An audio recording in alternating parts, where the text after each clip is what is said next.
a day late, but never a dollar short here on Unboxing, live from the room because my daughter's been sick and I am at home with her. Hopefully she does not come charging in through the door as we work our way through this episode, because I'm dedicated to you guys. The number one thing is please give me the thumbs up, because that helps me a lot. And especially if you know a friend, a family member, anybody who enjoys combat sports really of any kind, mostly boxing, but we do touch on the MMA as well here. You got to tell them about this show.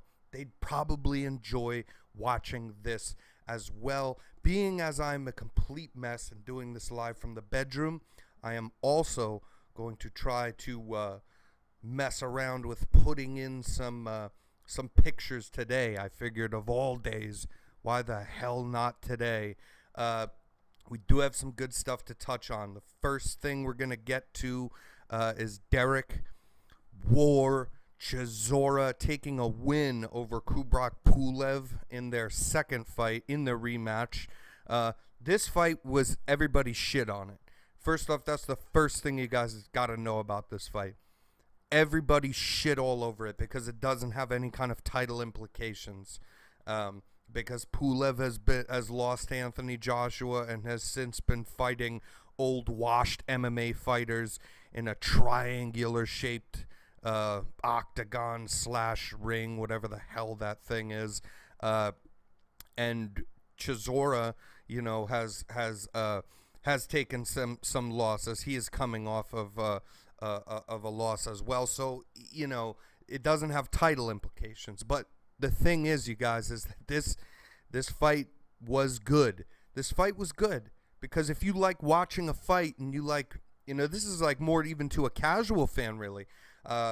Everybody should appreciate what this fight was like. It was very good. Now, of course, we're also going to touch later on the Ray Vargas versus Mark Magsayo fight. But this fight delivered. This fight was supposed to be garbage, right? It absolutely wasn't. Derek Chisora with some good head movement, throughout the fight. Really, I mean, the impressive thing is he's a bit of a brute. He has a really good chin on him. He tries to come forward, and he can hit you hard. He does routinely go to the body, and he did that again in this fight. But lots more head movement. And, I mean, countering who was, Pulev has the way better jab, right? Tried to utilize that. He made it a close enough fight. It was a split decision in the end. But Chisora pulls it off, and I'm very glad for him. I saw some good head movement and slipping off of the counter, that big overhand right. That was followed up by 3 other overhand rights just in that second round off of slipping the jab and throwing in the overhand, all in one fluid motion. And he was delivering. He was doing very well. He was boxing very well for a guy that doesn't have a good jab. He was boxing quite well in this fight, slipping and ripping off the counters, slipping and going to the body. And, yeah, very happy for Derek Chisora, known for, even in losing effort, screaming at people, working at war, but he's a little weird with his choices of shit talking. That's for sure. If you guys want to go check out some funny Derek Chisora videos, but he got the job done for here in this one, and as always, win or lose, makes his way into his opponent's locker and shares a burger with them. The guy's a definite character out of London, England, I believe. I think is out of London and not Liverpool, or he's out of one of those places there in the UK. But yeah, this fight delivered a lot more, being that the expectations were for everybody to shit all over it afterwards as well. And then we had the Mark Magsayo, versus Ray Vargas fight. And this fight lived up as well, although this fight, had a bit of hype going into it. Everybody that was a real boxing fan here knew that this fight would be very good. And it was. Magsayo, he's coming off of that win over, Gary Russell Jr., but Gary Russell Jr. had a very injured shoulder in the fight. That absolutely played a part in him losing that. But Magsayo, hits very hard. He's not a boxer, a boxer's boxer, but he hits very hard, and he can counter you sometimes. And he does like to sit in the pocket and go to war with guys. He was taking on Vargas, who this was his first fight moving up in weight. And Vargas, has been known as a better boxer, right? Certainly than Magsayo, and a fairly good boxer in general, right? And he's had some good wins in his career, all of them off boxing. I'm going to say something. A lot of these rounds were won by boxing, but for a guy who just moved up in weight to take on the champion, a younger guy who's hungry, who's being trained by Freddie Roach, who's Filipino like Freddie Roach's, famed star Manny Pacquiao. And this is kind of like his new young guy from the Philippines to fill that role for him to some extent. Vargas talked a lot of shit in this one about, I'm going to sit in the pocket and tear this guy up, even though he hits very hard, and I'm moving up in weight because I'm that much of a better boxer. Now, listen, he really did that here. And it was very, very, very impressive.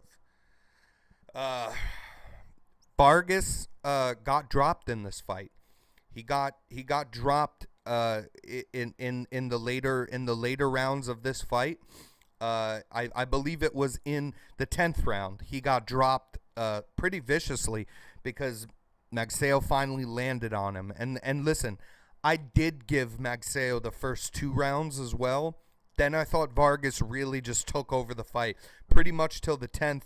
But being that Magsayo just didn't win that 10th, he dropped him, got a 10-8 round there. That tightens the fight up. If Magsayo would have put his foot on the gas a little bit, we definitely, because going into those championship rounds, 11 and 12, if you knew at all what you were looking at, we had an extremely close fight that could have been won by him. One of the judges gave it to him anyway, even though he didn't win those last 2 rounds. And by the way, all 3 judges did not give him those last 2 rounds. But one of the judges gave him the fight still. If he'd have won at least one of those last 2 rounds, I think this would have been a draw. That's the way I would have had it. And if he won both, he would have won the fight.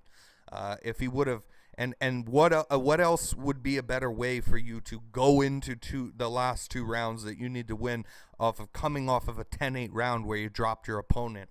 I didn't think he got after it enough after doing that. I think he took his foot off the gas, and I'm not a smart enough man to tell you if he's tired. Listen, they're both tired to some extent, but as far as athletic professional boxing cardio goes, I'm not sure that, he was completely gassed or what, but that would be the only excuse I could think of because he is an aggressive kid anyway. So it's not a boxer we're talking about that says put your foot on the gas and go for it.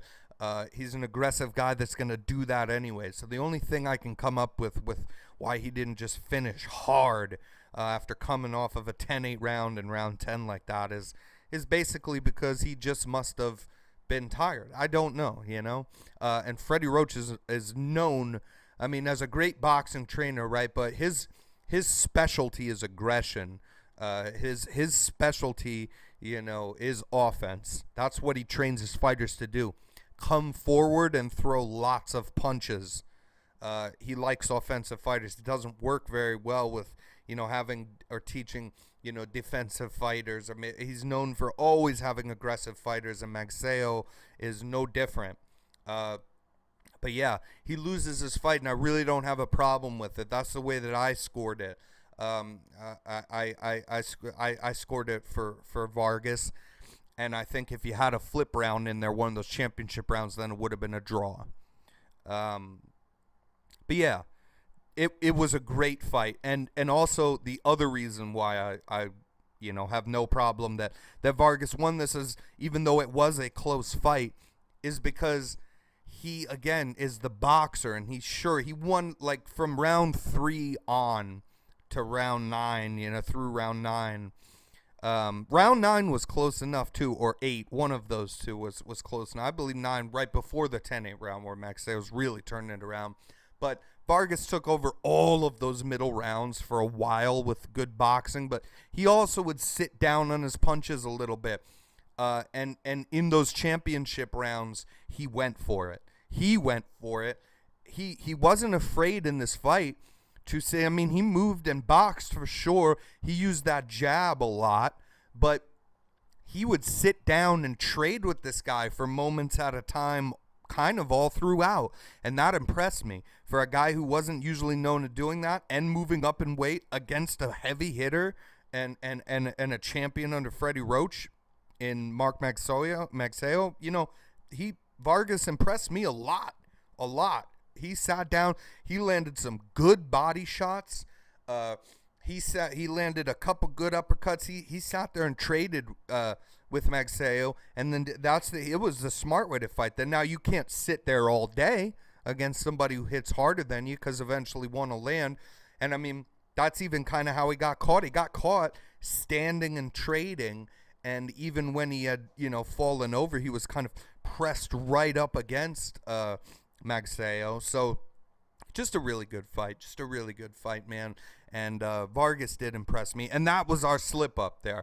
I had Magsayo winning, but I told you guys, man, the fight was a 50-50 fight. I told you I didn't look at the odds. Then I did look at the odds. Minus 125 for Vargas as the slightest of all favorites. Minus 115 for Magsayo.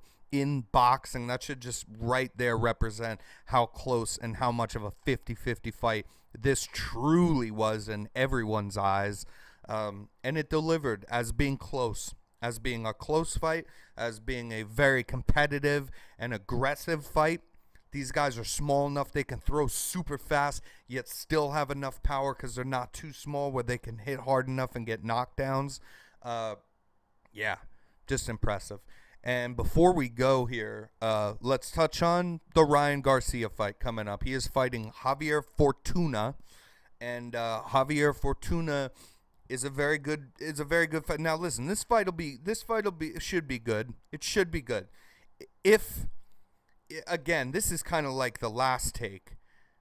We need to see where Ryan Garcia is. If Ryan Garcia is the Ryan Garcia of old, if he comes out aggressive, he throws enough punches, and that's kind of it, because he has the speed and he has the power, and he's the bigger man, and he's the ace side fighter here. This should be easy work for him, really. But Fortuna's a very good fighter. But again, this isn't his weight class. So there's a big part of this. It's just not his weight class. He had just moved up to this weight class and taken a loss straight away, and now is fighting Garcia coming off of a loss.